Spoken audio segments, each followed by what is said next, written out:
Cirrus. Cirrus clouds are thin, wispy clouds that form very high in the sky, usually more than 20,000 feet above the ground.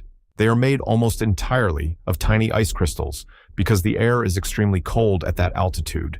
Their delicate, feather-like shape is created by strong winds that stretch the ice crystals across the sky. Cirrus clouds often appear before a change in the weather, making them one of the earliest signs that a storm system may be approaching, even if the sky is still mostly clear. Cirrostratus. Cirrostratus clouds form high above the Earth as a thin, transparent layer that can spread across much of the sky. Like cirrus clouds, they are made of ice crystals, but instead of appearing in streaks, they create a smooth veil. One of their most recognizable features is the bright halo that sometimes forms around the sun or the moon when light passes through the ice crystals. These clouds usually arrive ahead of warm fronts and can signal that rain or snow is likely within the next day. Stratocumulus. Cirrocumulus clouds are small, white patches that cover the sky in rows or ripples. They form at high altitudes and are also made of ice crystals.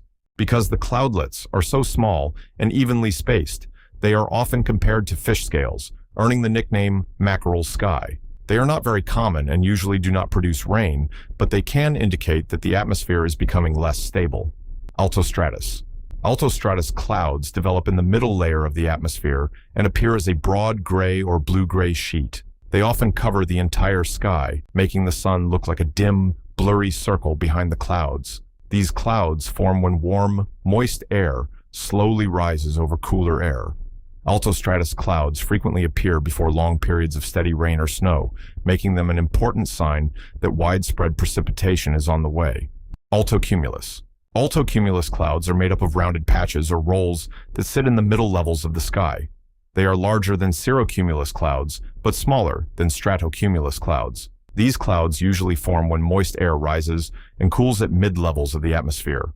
On warm, humid mornings, a sky filled with altocumulus clouds can sometimes be a warning that thunderstorms may develop later in the day. Stratus. Stratus clouds are low, flat clouds that form close to the ground and often blanket the sky with a dull gray layer. They develop when cool, moist air becomes trapped near the surface. Instead of producing heavy rain, they usually bring mist, drizzle, or light rain. When stratus clouds reach the ground, they become fog, reducing visibility and making travel more difficult. Cumulus. Cumulus clouds are the familiar fluffy white clouds with flat bases and rounded tops. They form when the sun heats the Earth's surface, causing warm air to rise and cool as it climbs. Most cumulus clouds are a sign of fair weather and disappear as the air cools later in the day. However, if they continue growing taller, they can become much more powerful clouds capable of producing storms. Cumulonimbus. Cumulonimbus. Clouds are the largest and most powerful clouds in the atmosphere. They grow from towering cumulus clouds when warm, moist air rises rapidly and continues climbing high into the sky. Their tops often spread outward into a shape that resembles an anvil after reaching the upper atmosphere. These clouds produce heavy rain, lightning, thunder, hail, strong winds, and sometimes tornadoes. Although they may last only a few hours, cumulonimbus clouds are responsible for some of the world's most intense and dangerous weather.